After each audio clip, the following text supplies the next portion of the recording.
anak na may talino na maipapamahagi ko para sa kapakanan ng mundo. Ako ay Pilipino. Isinasabuhay ko ang kultura ko.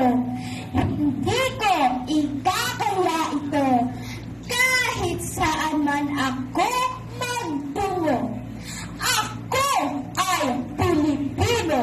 Ipaglalaban ko ang katarungan ko, karapatan ko at ng lahat ng kalahi ko na matanggap ang nararapat na respeto